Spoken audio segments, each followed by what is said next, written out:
The worst part about training for long periods is managing the physical pain and fatigue. You can use abyssal power to help ease muscle strain, but that's physically draining too.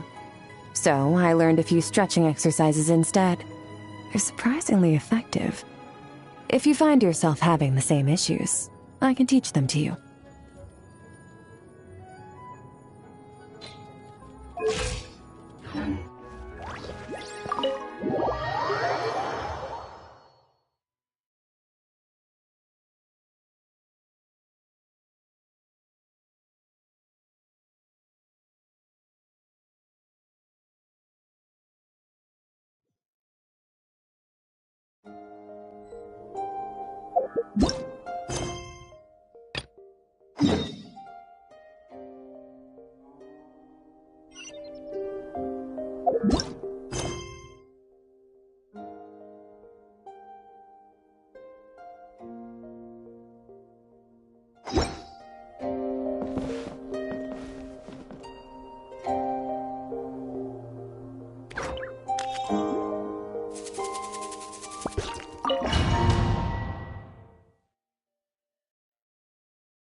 I've always thought that, even when falling leaves don't come from the same tree, they can still form bonds of kinship when they meet.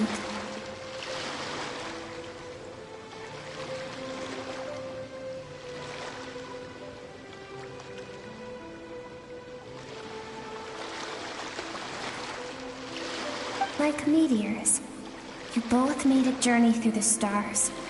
Both travelers who have landed on a planet that is not your home.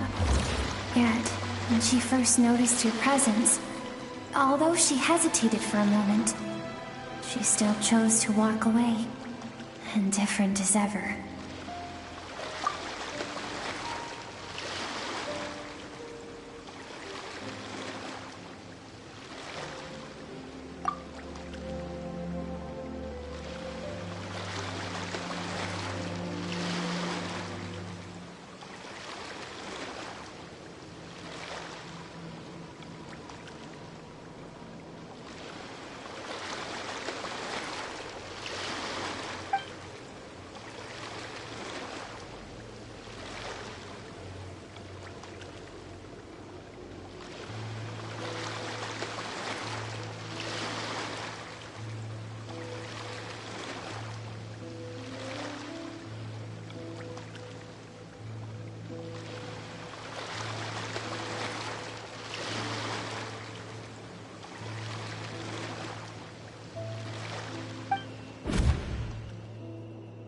Seems like you've answered your own question.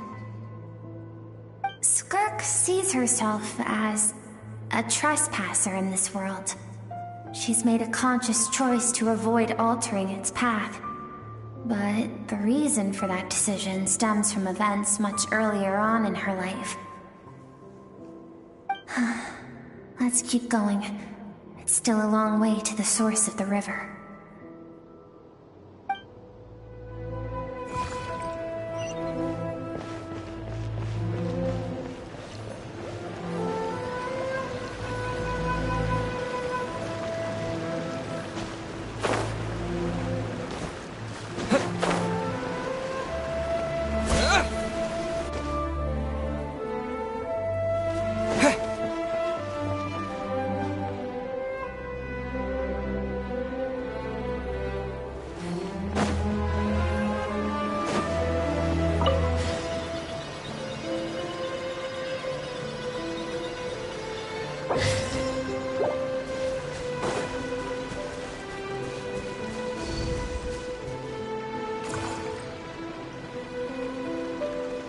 You now have what it takes to wield immense power. From this day forth, I shall teach you no more.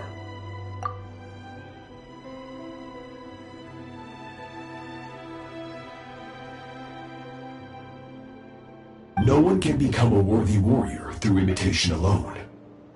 I have given you fangs and claws. Now, you must learn to hunt. You wish me to travel the world beyond on my own, Master? Indeed. Make new friends. Embark on your own journey. And piece together a new future from the shattered remnants of your past. We will still have contact through the Abyss. But know this. One day, I will take the life you worked so hard to rebuild and reduce it to ashes. Just like the fire that haunts your mind.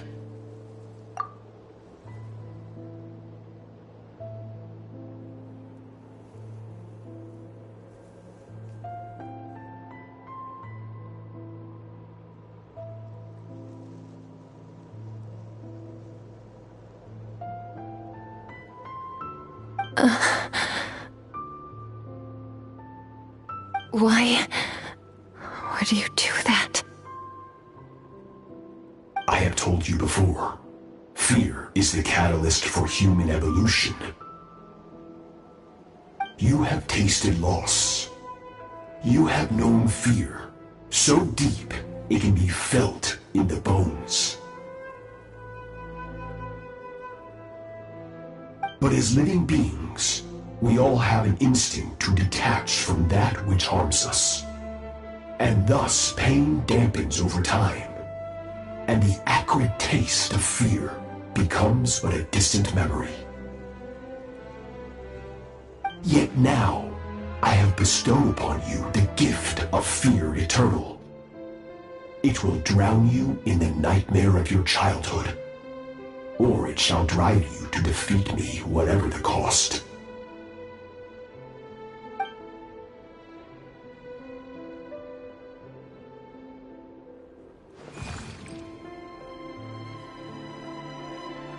That is what Skirk's master, the foul Sertologi, looked like at one point in time. Of course, as a higher being, physical form is a triviality to him. He could appear as a beast, a human, or even a monster that defies description. The form you see him in here, clad in abyssal armor, is the one he usually wears when traveling through the stars.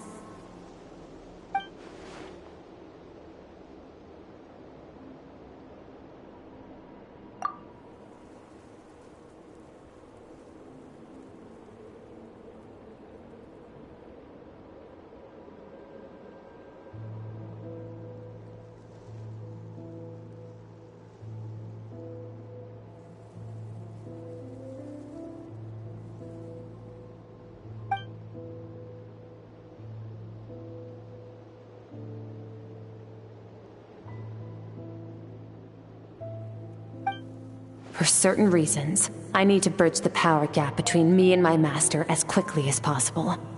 But first, I need to understand the source of his strength.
For certain reasons, I need to bridge the power gap between me and my master as quickly as possible.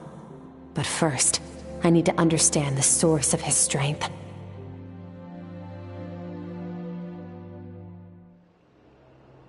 To do that, I need to follow in his footsteps, walk the path he once walked, and somewhere along the way, I'll find out how to defeat him. That is my sole focus and purpose.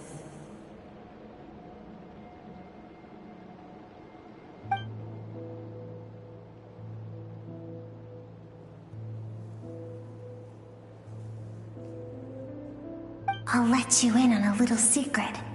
The real Sirology is terrifying. The scope of his power is impossible to understand until you experience it firsthand. It is absolute, the power to crush all things.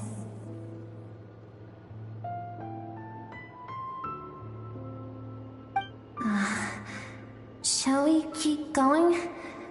Let's see. We're about halfway there.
We've made it quite a ways already.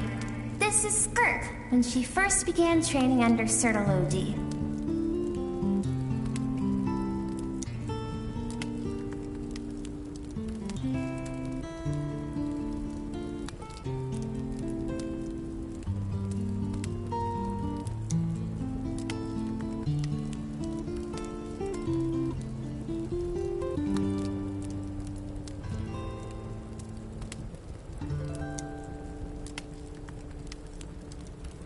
I have set your broken wrist. Tomorrow, you're to train twice as hard.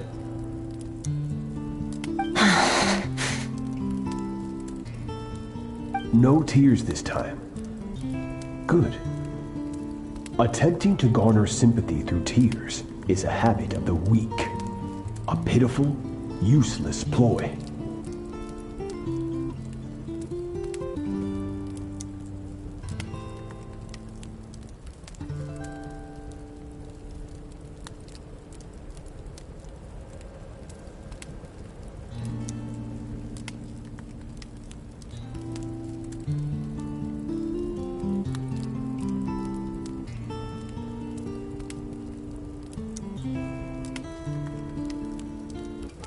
Can I ask a question, Master?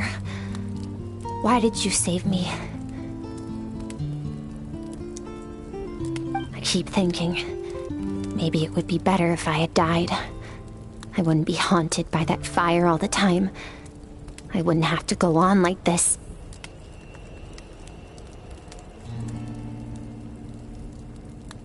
I saved you because I have a plan for you.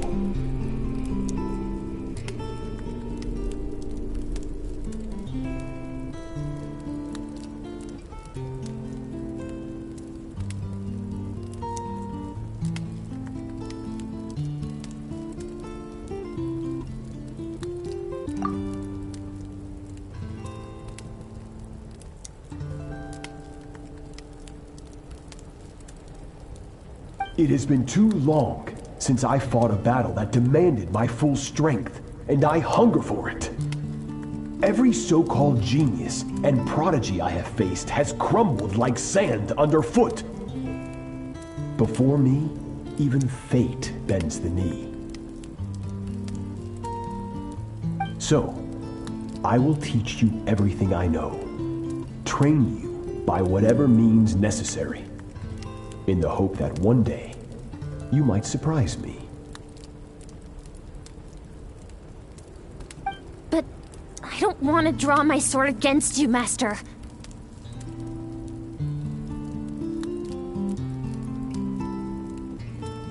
What you want matters little.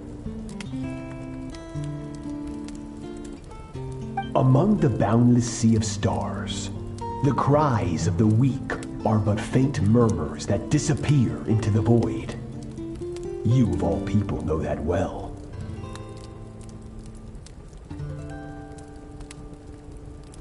Yes, Master. From that day forward, all she knew was grueling training, emptiness, and fatigue.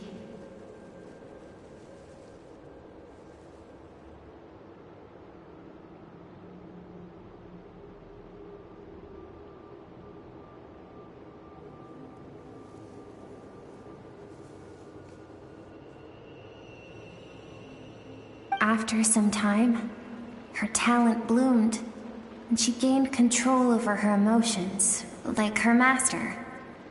How should I put it?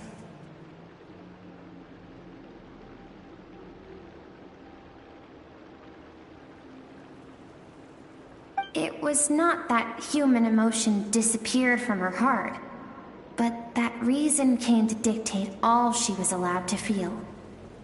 I suppose it was at this point that she became the Skirk you know today.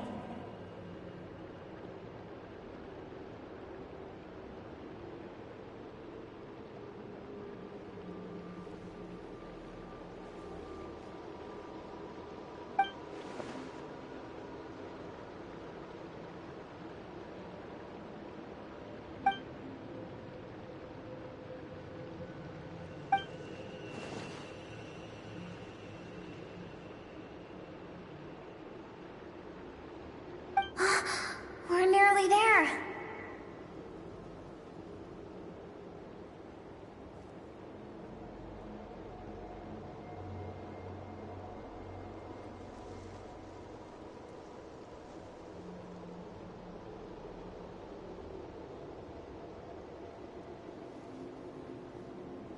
I almost don't want to reach the end. Well, shall we? This is the final stretch.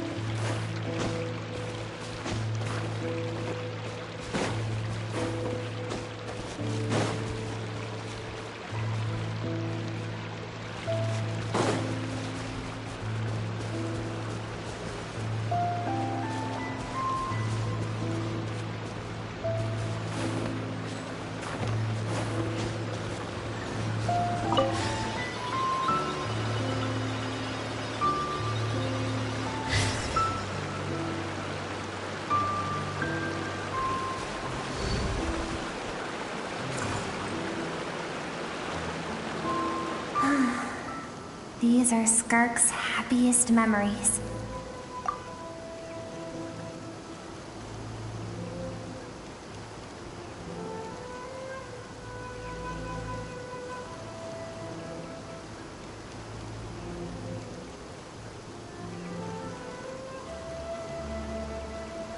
What a simple and carefree time it was.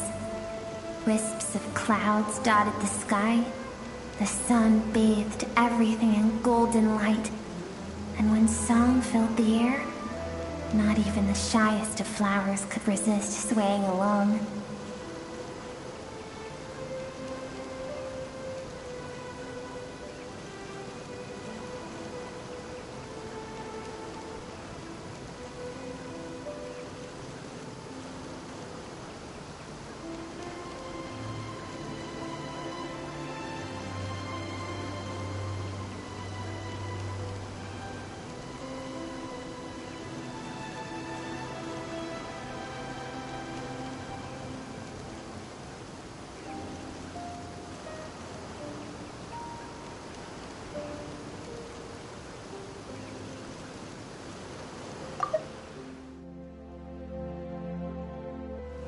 This is Skirk's homeland. She was so curious about everything as a child, always skipping school to go exploring instead. There was so much to discover. The treasures at the bottom of the sea, the secrets beyond the stars, and that merchant ship packed with adults wearing those strange clothes. Yes, the ship.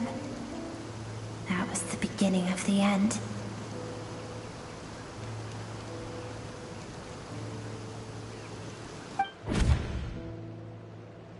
It was a spaceship.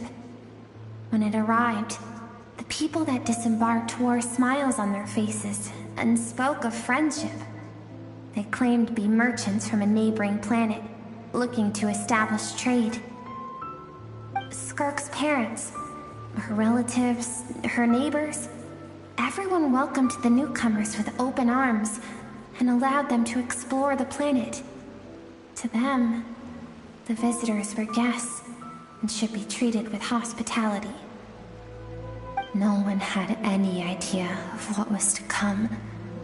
Several months later, an army of unknown origin arrived without warning and carried out a ruthless campaign to destroy everything and everyone on the planet.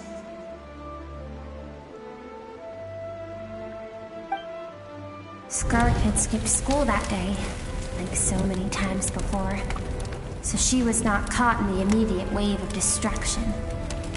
But when she came home that day, only fire and ruin awaited her.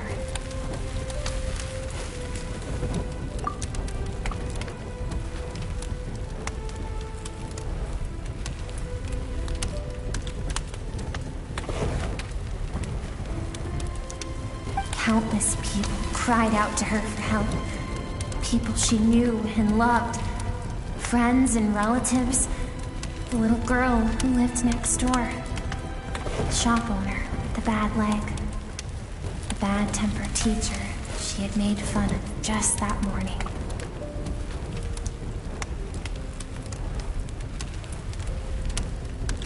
Their lives were discarded like worthless trash as the fire consumed one life after another. Skirk was helpless. All she could do was run. And so she did. She kept running until an unexpected figure crossed her path.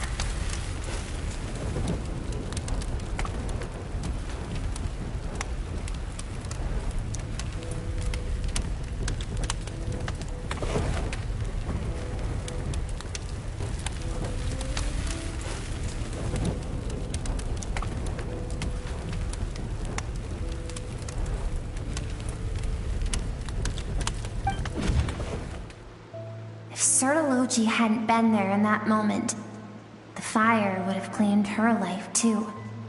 And there she would have remained, left to rot in the scorched earth, with no answer as to why any of this was happening.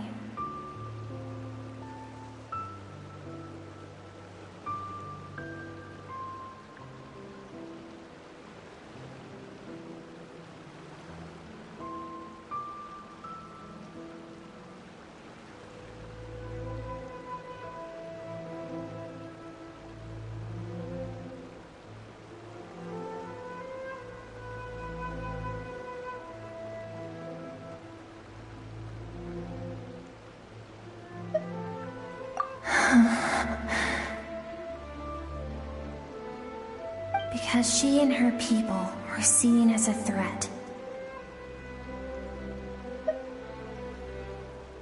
As the initial merchant ship explored the planet, they discovered that it hadn't always had the condition to support life. Yet there was evidence of human activity, even during the periods of extreme heat or cold in the past. Further research revealed that, over time, people of this planet had evolved the ability to adapt to any type of environment or energy source. For that reason, the outsiders viewed them as a potential threat and decided to eliminate them before the threat could rear its head. And so, the army was called, and the so-called danger was wiped from the face of the planet. Senseless, isn't it? Deemed a threat because of a gift they didn't even know they had. Perhaps it was their own innocence and kindness that doomed them. But in the end, that was lost to the blaze as well. If those with power get to decide good and evil, then all you can trust in is the sword in your hand. And so, before death could claim her, she ran. She ran and never stopped.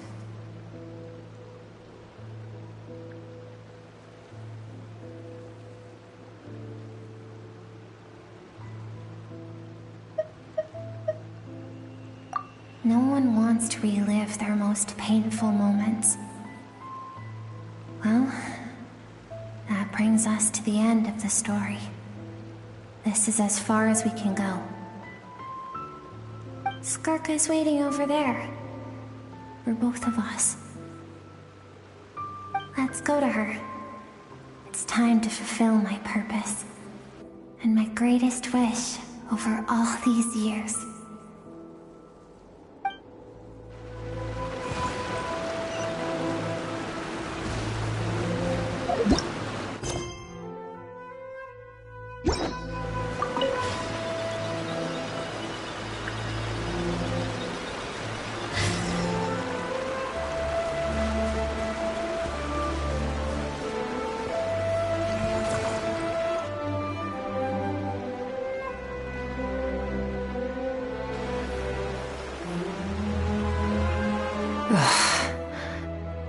So all this, just so you could bring him here.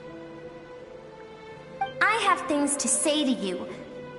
Well, to me. I want someone to witness our reconciliation, even if it takes an argument to get there. And he is the best choice in this moment. Her suppressed emotional self. The version of herself she keeps locked in the recesses of her mind, stifled by reason.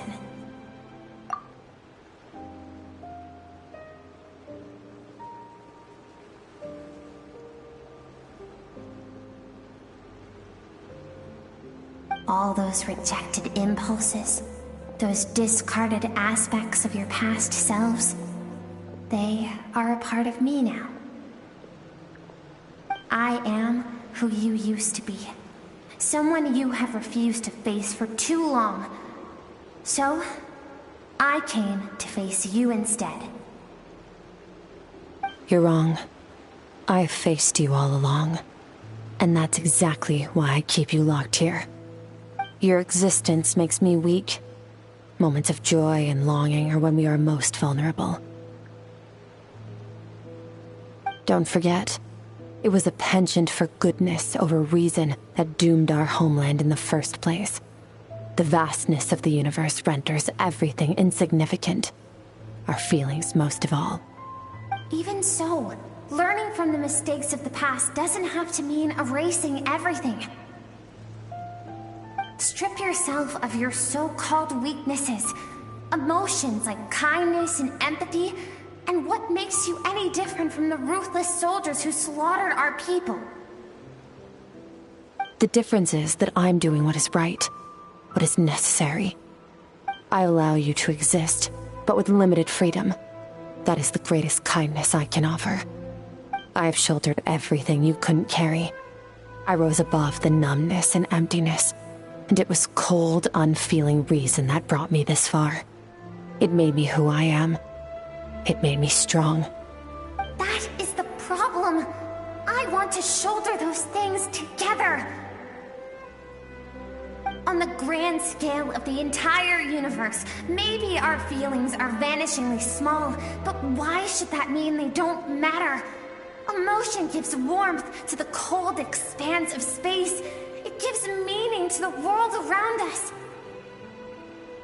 Think back to those nights of gazing at the stars, those afternoons of exploring the unknown. Think back, and let them grant you peace. A brief respite from the pressure you put on yourself.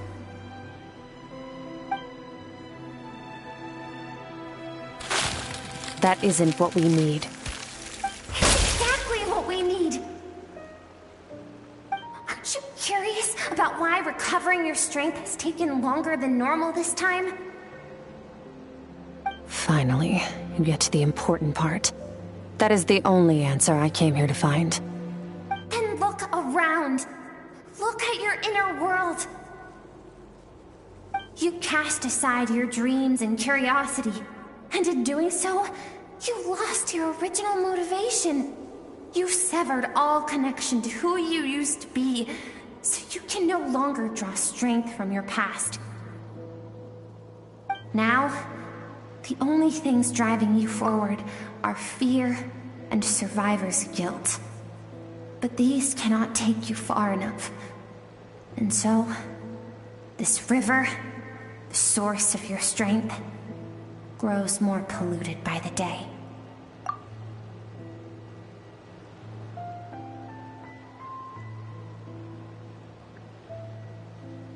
And do you think that means I should seek help from a weak little thing like you?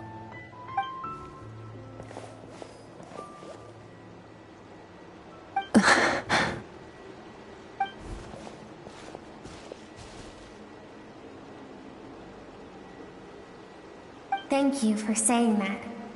I knew bringing you here would be the right choice. To be honest, I'm not here to argue with you. This isn't about who's right or wrong. And in fact, I agree that in order to make it through the wake of that tragedy, we had to distance ourselves from the pain through reason over emotion. But what is right at one point in time isn't always right forever. I know you will never forget that fire.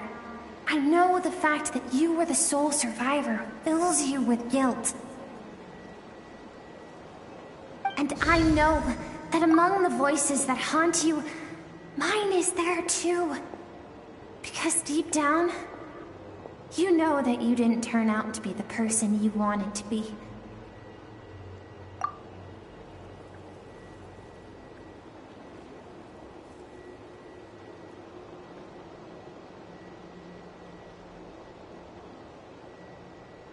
All those unfulfilled hopes are like knives to the heart.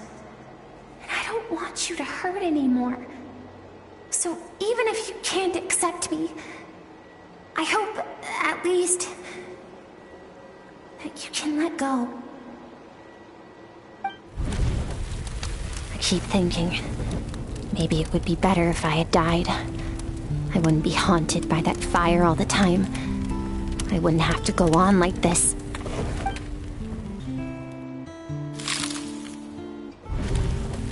Your dad and I, we're not afraid to stare death in the face, but we need you to survive.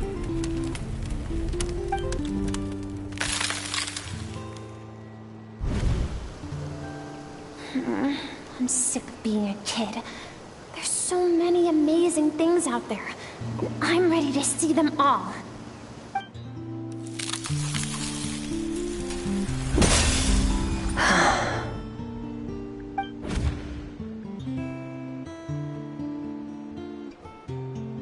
I remember. There was a song Mom and Dad always sang when we went out to fetch water. Dancing water. The sand along your path is begging for your song and movement. Will you carry this burden with you on your journey? I am not the dancing water, and you are not the burdensome sand. But if this is your wish, then I will carry you with me until the end. Thank you. I should be thanking you.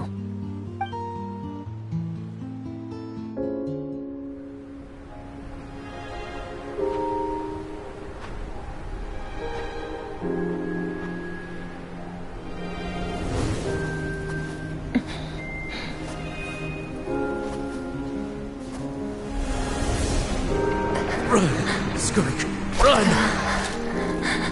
Remember, leave no one alive! Save me. my words, Skirk. Let fear take root in your soul. Did you survive? Why was it only you? Skirk, did you become a positive light in this world?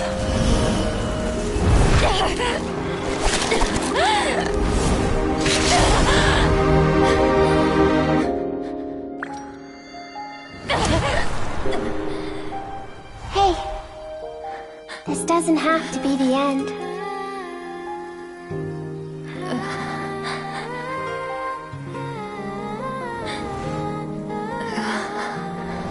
Life is a gift. Don't let darkness claim it.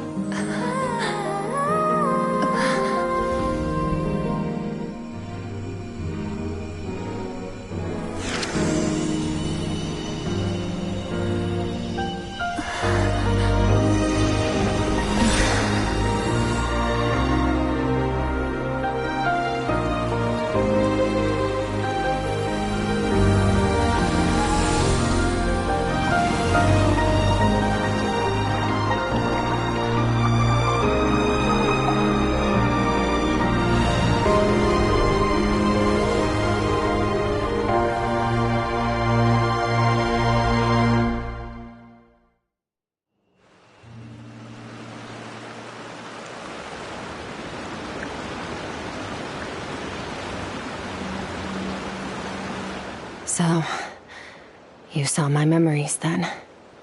I once asked my master if survival of the strongest was the law of the universe. He said no, but in a world without order, those with no moral boundaries tend to be the ones who survive. That's why, after hearing his answer, an idea came to mind. An idea that, one day, I would create a new world order. One in which there would never be another tragedy like that fire. One in which power was not the law of the land. But that means I must defeat him. Because my master, Sertologi, is, at the core, a defier of all rules and order. Yes, and not just because of the gap in our abilities, but also because I have no reason to see him as an enemy. Although his decision to train me was not made out of kindness, he did everything a master should. He saved my life, taught me the sword and the principles of strength. And for that, I respect him.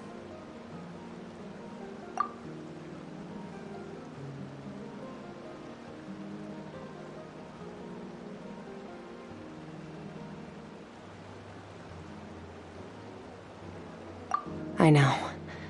And it's not something I want. But Master never goes back on his word. I have to treat everything he says as a promise.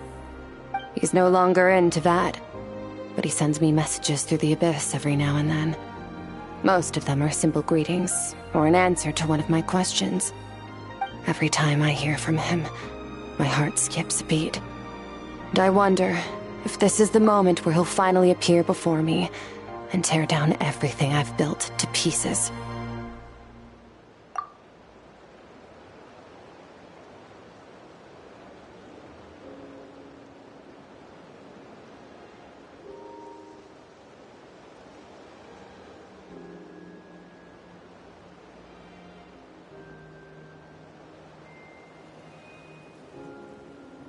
Maybe that means I do live in eternal fear, just like he said. Yes, I respect him, but I'm also afraid of him. And for that reason, the pursuit of strength consumes every moment of my life. I don't know what Master has planned, but I have to be ready.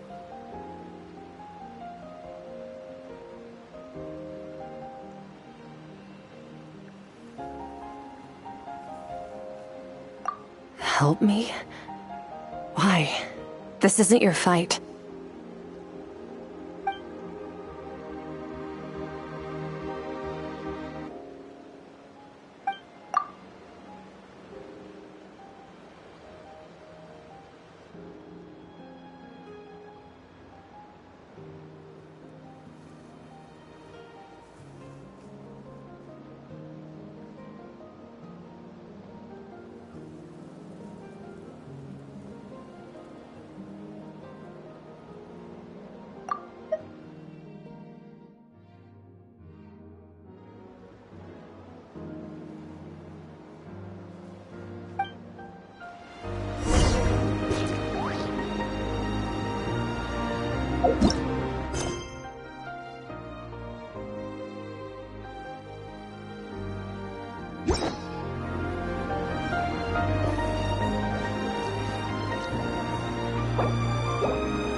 Oh, you're finally awake! Honestly, Paimon was gone for like 2 seconds and then she comes back and finds you both unconscious? Oh, you scared Paimon half to death! You're both okay, right? What does it look like?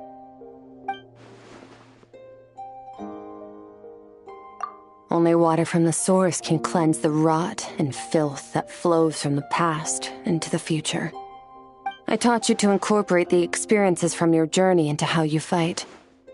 I suppose what happened today will become an inseparable part of who I am.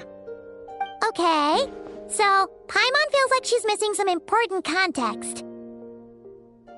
But whatever.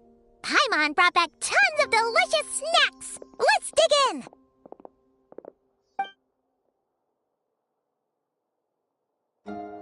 All right. It's about time we finished what we started. We're gonna deal with this thief for good, right? This time, I'm not going to tell you to hold back. But having digested even more power in the meantime, he's going to be tougher than before. The good news is, we have no reason to pull our punches this time. So, let's go. Same place as last time.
on!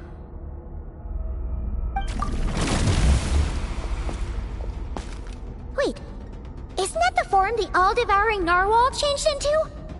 How come he knows that, too?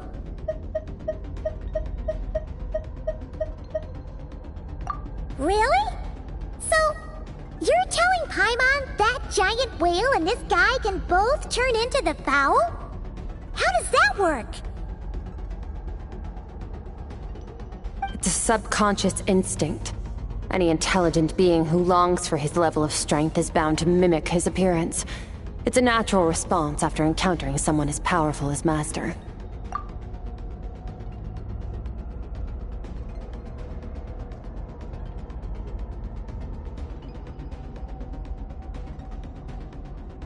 To them, he represents ultimate power. We know the person before us has encountered Master, and we know he stole a portion of my power. So it's not surprising that he would assume this form. Okay. Oh, the closer Paimon looks, the more intimidating it gets.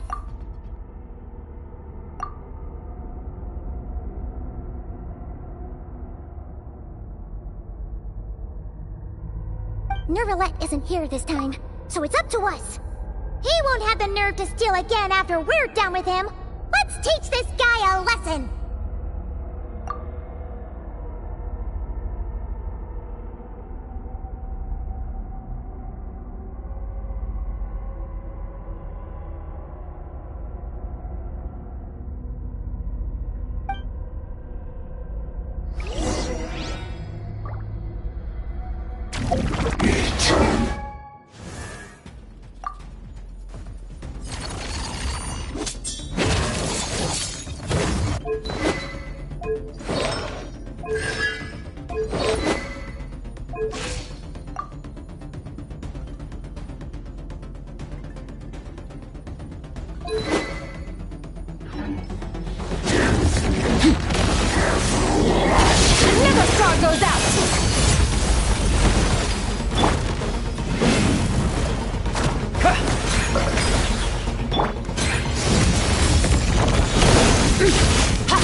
haven't had enough of my power.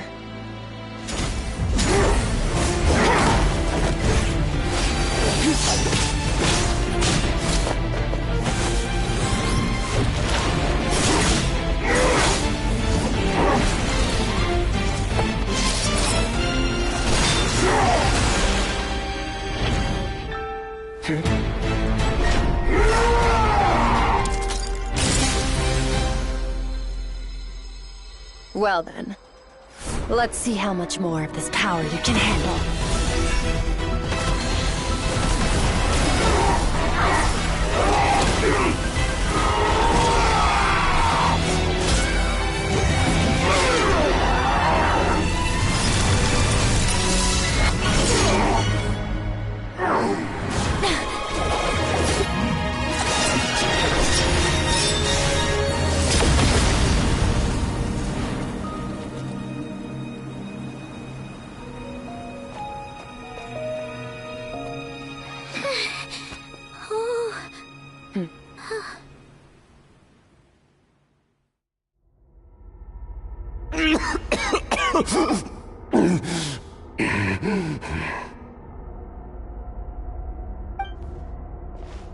Well, have you come to your senses?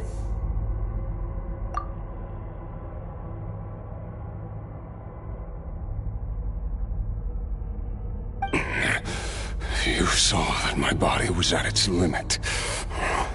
So, you deliberately channeled your power into me, knowing that it would destroy my shell from within.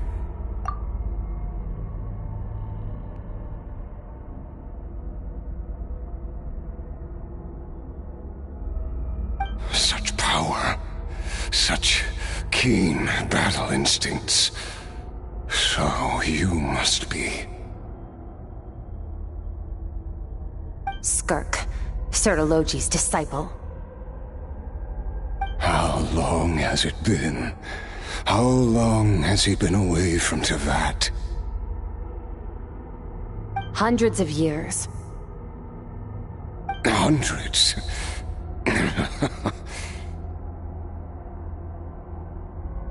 Sorry, it's a lot to take in. I should introduce myself. I am Skofnungar, a friend of your master and one of his followers.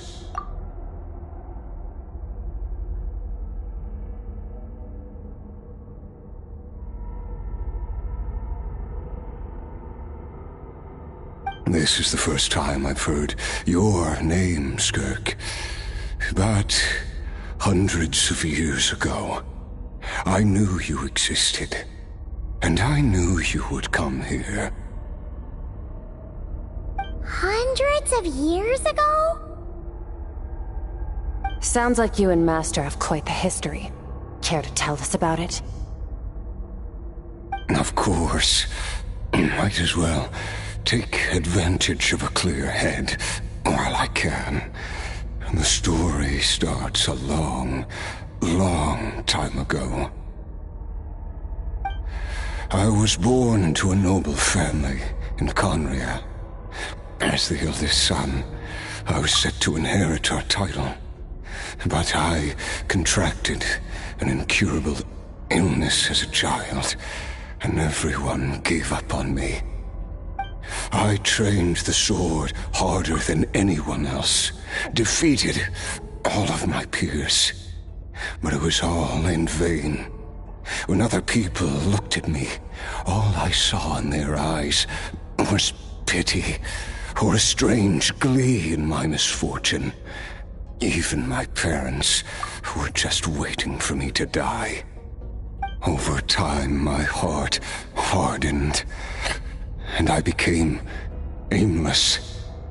That was the point where I met your master, Sertologi. We were similar in age, but different in background. He was born in prison, the son of criminals who had been sentenced to death. He spent his childhood wandering the streets, facing more criticism than the literary works in the Universitas Magistrorum. Yet, he always wore a smile on his face, as if Kindness and malice were one and the same, and he could not see the difference.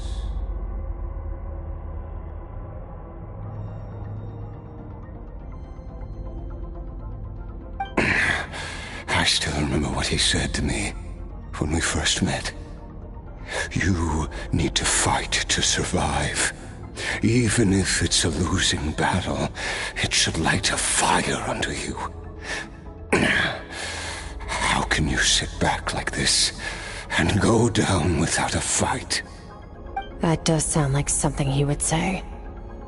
He was the first to acknowledge that I was worth something, and he inspired me to keep going. When we sparred together, it was the first time I'd actually felt the thrill of combat.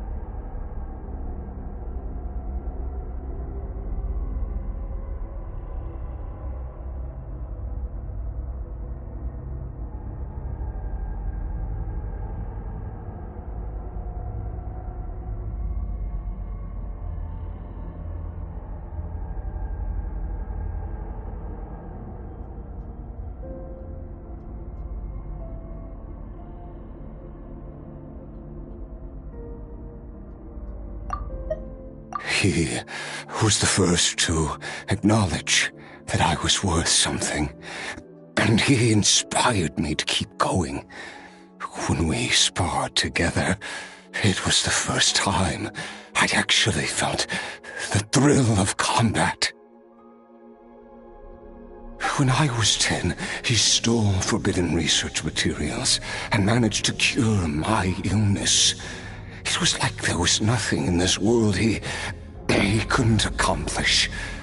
When it came to the human form, he was always intent on pushing the boundaries of possibility. But somewhere along the way, I fell behind. My talents were nothing compared to his, and at some point, I realized he had pulled so far ahead, I was too embarrassed to even ask him to spar. After his grand endeavor was successful, he sought me out and said to me, "This planet no longer holds anything of interest to me, so I'm leaving. But first, I have an offer. I can use a power I have just refined to break the curse of immortality for you."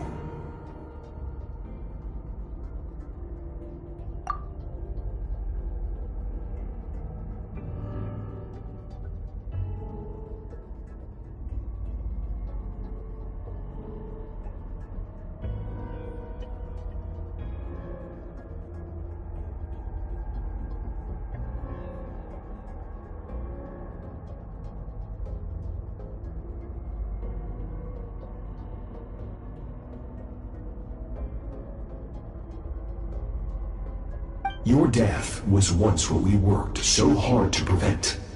But the immortality you now face is a different kind of pain altogether. I'll pass. Immortality doesn't sound so bad to me. Since I can't die, it means I have an infinite amount of time to get stronger. Maybe I'll finally catch up to you one day, and we can spar like we used to. Are you sure? I cannot say when I will return. Your body, or rather, your soul, might not be able to withstand this curse. All I can do is try. After all, a wise man once told me, people need to fight for their own survival. Wise indeed. Nevertheless, if you grow weary of the pain of immortality, and wish to experience a good sparring match before you wither away, Seek out my disciple. Disciple? Never thought I'd hear that word coming from you. Nor I. But Vedifenir said I was destined to find a disciple out there in the universe, and bring her to Tibet.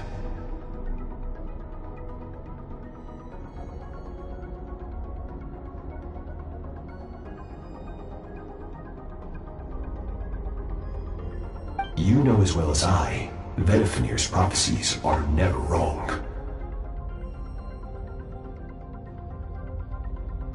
Huh. Well, now I'm curious about who this disciple of yours will be. All Vedifenir said was that one day, the stars shall bow in her honor.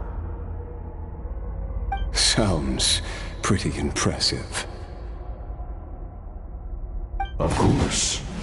Only the most outstanding people would have the right to become my disciple. Still self-assured as ever, I see. But you're not wrong. I'll be leading them. Oh, and if you are serious about getting stronger, I left you a little gift in the primordial sea. As I've said before, walk whatever path you want. Freedom means even the wicked get to make their own choices.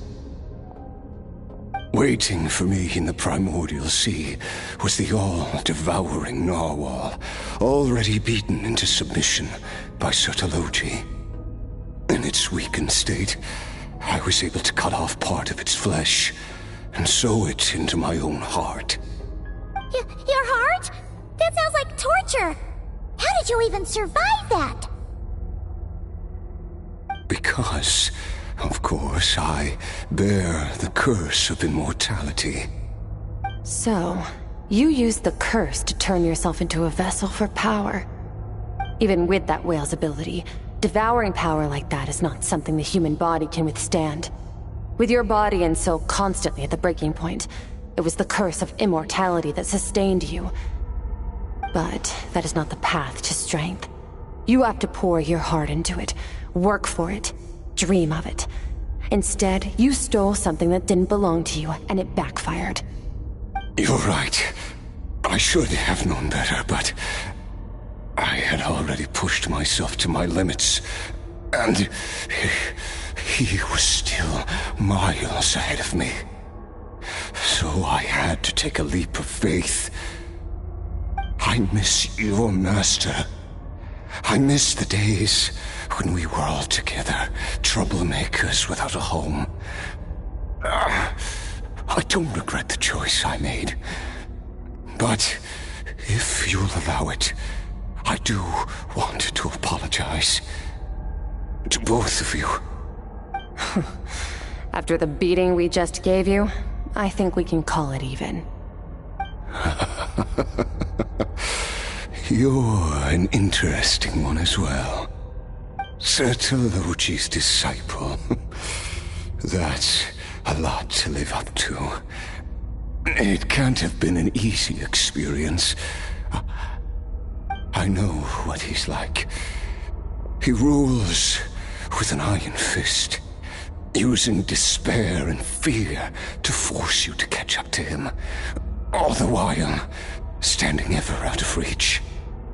We're like mountain climbers in the dark, never knowing how much higher we have to climb, or when we will see the sun again.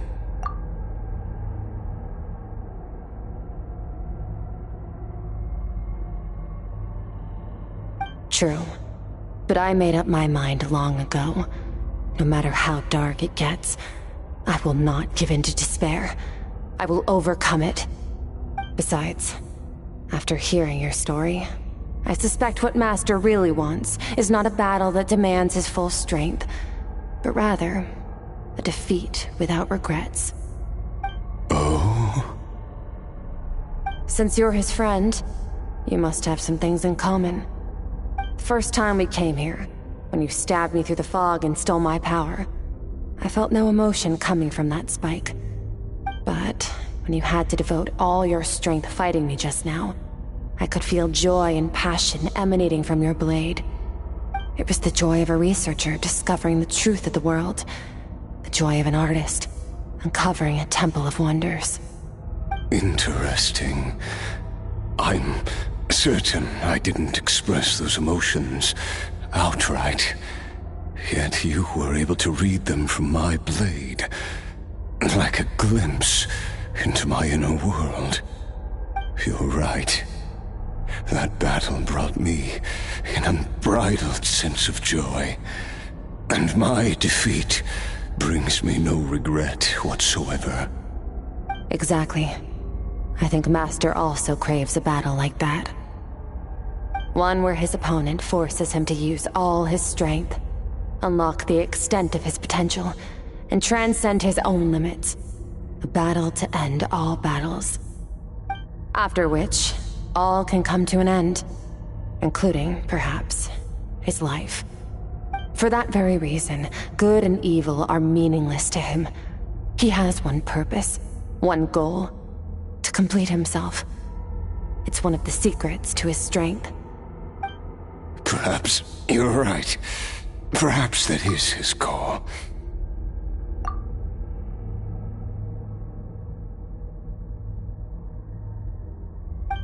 What a battle that would be. Oh, to witness such a...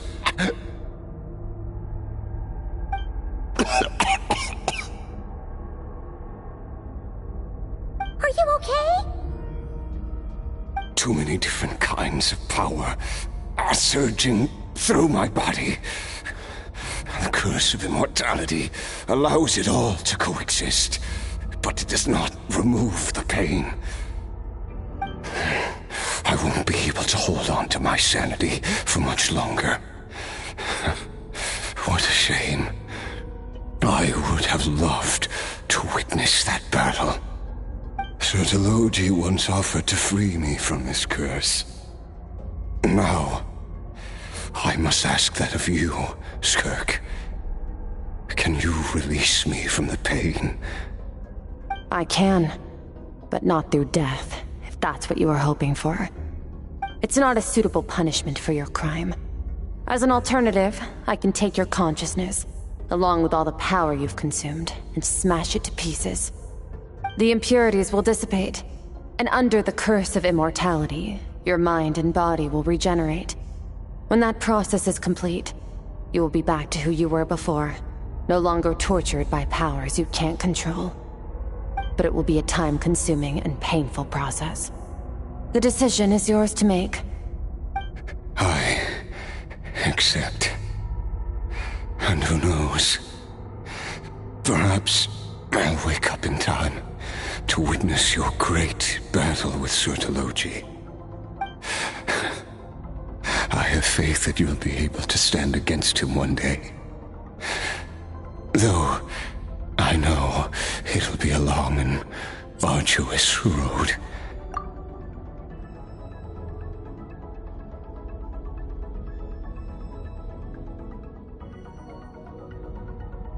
If we are climbers in the dark, it appears the dawn has finally broken for me. But your ascent continues.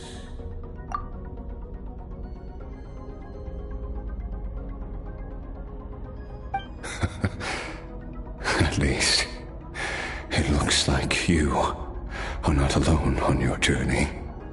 I will reach the top of this mountain, no matter what it takes. And you, Skofnunger, will be my witness at the end of all things.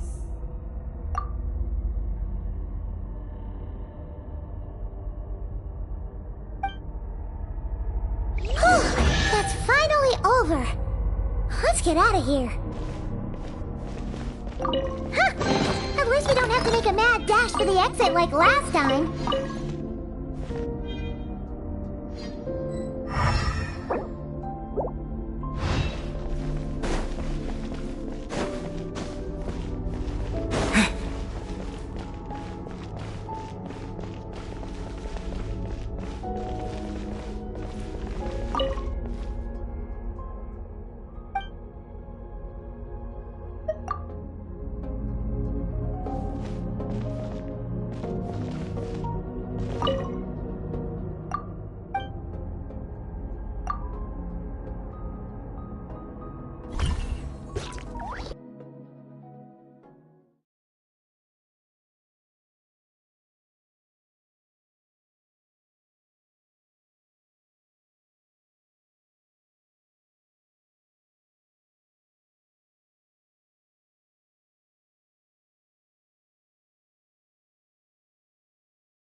been a few days, but it feels like forever. Once again, we've proved there's nothing we can't overcome. We're just that awesome. Wow, you sound even more confident than usual. Guess you really have become stronger. Today sure went by fast. It's night already. Oh wait, that reminds Paimon.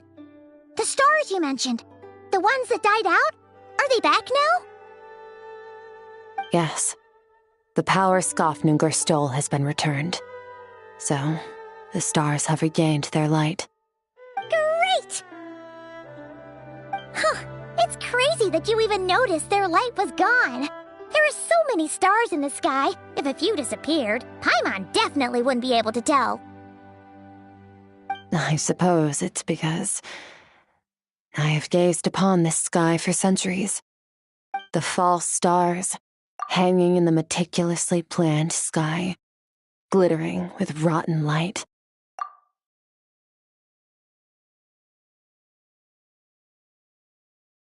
It's not real. And yet, it is for that very reason that I can look upon it and enjoy the momentary peace it brings.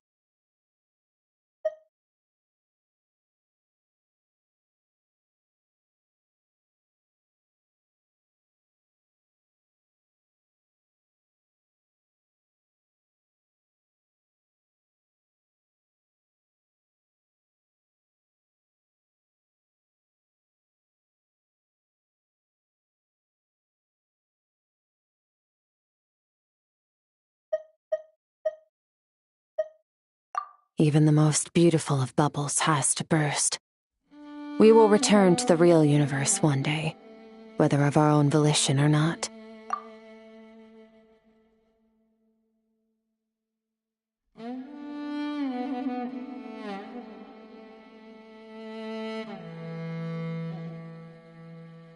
Time marches ever forward. Even the innocent and naive will taste life's bitterness. Yet through hardship, we grow until we learn to seize the sands of time for ourselves and uncover our true strength. Though we gaze upon a false sky, its vastness and majesty is palpable. One can only wonder, what is it going to take for kindness to reign supreme in the vast expanse of the universe?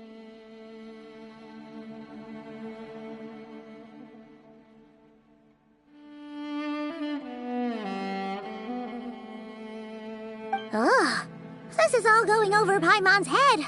But if she knows one thing, it's that the Traveler always finds a way. Ever since we met, he has filled Paimon's days with happiness. No matter how tough things get, he always finds a way to make it better. If it's too big a job for one person, then we'll do it with two. And if two's still not enough, then three. We've met so many amazing friends and accomplished so many amazing things. As long as we don't give up, we can make any wish come true. I suppose when it comes to you, anything is possible. Well, I should be going. Now that my power is no longer isolated from my emotions, I need more practice to get used to it. I suppose fate will decide. Maybe we'll bump into each other on the street. Or maybe we'll reunite on a different planet entirely. Regardless, reunions and partings are but passing moments. More than anything, I hope that, at the end of this journey, wherever it takes us, we stand in a world reborn. One without war, pain, or forced partings. One where new life can bloom, even where there was once nothing but scorched earth. For this, we must all work to become stronger. If that's what you want to call me, I won't object. Goodbye. Bye!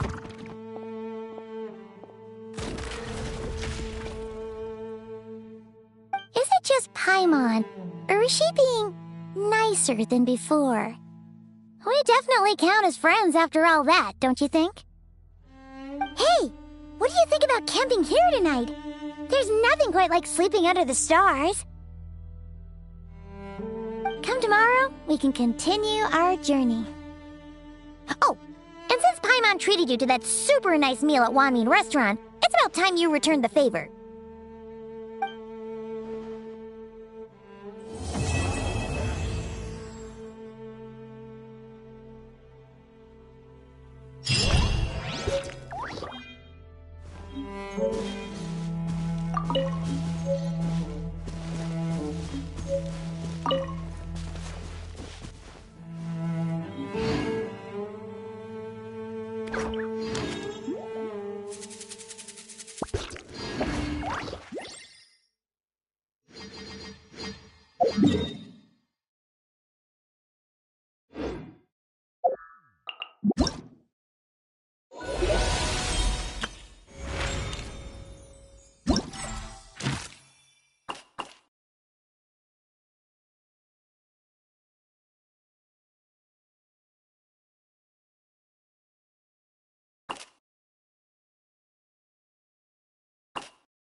Mind the side effect.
Ulf,